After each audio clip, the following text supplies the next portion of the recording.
तो MCD election की तैयारी जोरों पर की जा रही है। तमाम राजनीतिक दलों के साथ साथ कांग्रेस भी अपनी भूमिका सक्रियता से निभा रही है। हालांकि कांग्रेस की तरफ से भी यहाँ मैनिफेस्टो जारी करने के बाद कई तरह के बड़े दावे वादे किए जाएंगे और ऐसे में जिस भी तरह से विकास की बात यहाँ पर कही जा रही है, साथ ही आरोप प्रत्यारोप का दौर भी लगा हुआ है। इसी बीच हमारे साथ कांग्रेस से दीपक भारद्वाज जी मौजूद है। सर, सबसे पहले तो आपका बहुत स्वागत है नेटवर्क 10 में।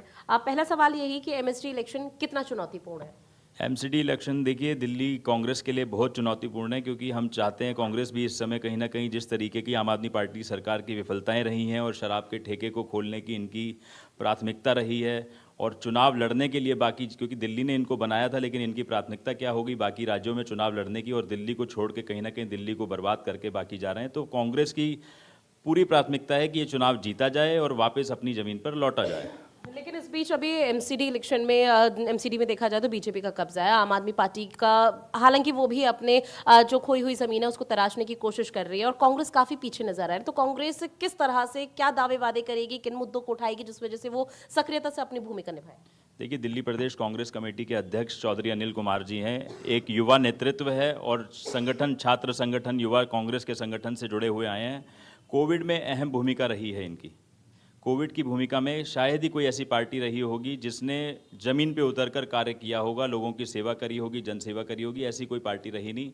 और चौधरी अनिल कुमार दिल्ली कांग्रेस के नेतृत्व में कांग्रेस के हर कार्यकर्ता, हर ब्लॉक, हर वार्ड पे उसने कार्य किया है, लोगों की सेवा करी है और ये जनता उसको याद रखती है, दिल में बसा रखा है और भुलाएगी नहीं उसको। आने वाले 5 साल में किस तरह की प्राथमिकता आप देखते हैं? आने वाले 5 साल में जो विकास रुक गया है दिल्ली में, आपने देखा किस तरीके से शीला दीक्षित की सरकार में फ्लाईओवरों का जाल बुना गया था, किस तरीके से स्कूल बनाए गए थे, किस तरीके से हॉस्पिटलों का निर्माण किया गया था, वो सब जो स्थिति रुक गई है उसको रफ्तार देने का कार्य किया जाएगा और लोगों की मदद करने का कार्य किया जाएगा। राशन कार्ड की बात की जाए, पेंशन की सुविधा की जाए, ये सब जो स्थिर हो गई हैं, बंद हो गई हैं, इनको वापस चलाने का कार्य किया जाएगा। और सीधी कांटे की टक्कर एमसीडी इलेक्शन में? कांटे की टक्कर देखिए, सेवा जिसने करी है 5 साल और कुछ लोग नए आ गए हैं, तो कांटे की टक्कर तो है ही है, लेकिन जनता देखेगी कौन जनता के बीच रहा इस है। बीच एक मुद्दा बहुत ज्यादा हाईलाइट है, वो है शराब नीति का। आम आदमी पार्टी को लेकर जो मतदाता हैं उनको, उनकी नाराजगी देखी जा रही है, लेकिन बीजेपी का सीधा सा आरोप है कि बीजेपी आम आदमी पार्टी के पास कुछ बचा नहीं, तो इस वजह से आम आदमी पार्टी कह रही है कि बीजेपी मुद्दा विहीन हो चुके। इस पर कांग्रेस की क्या राय है? शराब का ठेके देखिए, पहले क्या होता था, एक विधानसभा में ज़्यादा से ज़्यादा एक या दो ठेके रहते थे, लेकिन मैंने खुद टर्म्स एंड कंडीशन, इनके टेंडर का डॉक्यूमेंट पूरा पढ़ा है, पूरा निकाला है। उसमें मैंडेट दिया गया है इन कंपनीज़ को, जिन कंपनीज़ को कॉन्ट्रैक्ट दिया गया उनको मैंडेट दिया गया है कि आपको हर विधानसभा में 12 ठेके, हर वार्ड में 3 ठेके, 3 गुणा 4, 12 ठेके आपको खोलने हैं और जल्द से जल्द खोलने हैं। और उसकी तय सीमा भी की गई है कि इतने दिनों में अगर आप नहीं खोलते हैं तो आप पर पेनल्टी भी लगाई जाएगी।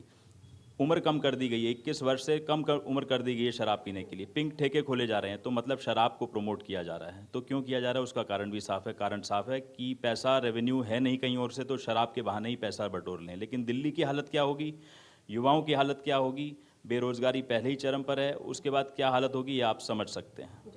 सर, एक चीज़ आपसे समझना चाहेंगे, हालांकि जहां पर राज्य सरकार का फिलहाल ये कहना होता है कि हम बजट आगे पास कर देते हैं, लेकिन जहां पर बीजेपी के पार्षद है उनका कहना होता है कि हमें सरकार की तरफ से कोई फंड नहीं दिया जा रहा, निगम फंड की कमी देखी जा रही है। इस बीच अगर कांग्रेस का कब्जा हो जाता है और राज्य में आम आदमी पार्टी ही रहती है, तो आप लोगों के पास क्या इतना भरपूर पैसा है कि विकास कर पाए अगर निगम फंड की? तो क्योंकि दिक्कत आप लोगों के साथ भी आएगी फिर। देखिए, पैसा होना ना होना, काम होना होना निर्भर किस पर करता है? निर्भर केवल इच्छा शक्ति पर करता है। कथनी और करनी में फर्क नहीं होना चाहिए। इच्छा शक्ति होगी तो हर चीज़ संभव है। आपने देखा है पहले भी कांग्रेस की सरकार रही है, दिल्ली में भी रही है, निगम में भी रही है, कभी ऐसा माहौल नहीं मिला। कभी निगम के कर्मचारियों को मतलब सैलरी के लिए अपने बच्चों को भूखा नहीं सुलाना पड़ा।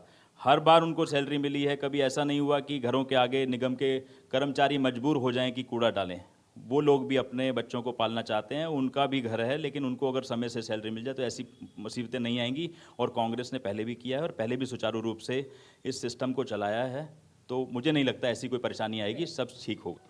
बिल्कुल, देखिए कांग्रेस की तरफ से भी दावे वादे तो किए गए और इस दौरान कांग्रेस की तरफ से कहा गया कि अगर एमसीडी में यहाँ पर काबिज हो जाती है कांग्रेस, तो इस दौरान भ्रष्टाचार के साथ साथ जो तमाम यहाँ पर विकास अधूरा रह चुका है बीजेपी के राज में या फिर आम आदमी पार्टी के राज में, तो उसे अब पूरा करती हुई नजर आएगी। लेकिन वाकई में चुनौती बहुत है एमसीडी इलेक्शन, और ऐसे में कांग्रेस अब आगे आने वाले समय में किस तरह की रणनीति अपनाती है वो देखना काफी महत्वपूर्ण होगा। फिलहाल के लिए इतना ही। आप बने रहिए नेटवर्क 10 के साथ। जय हिंद।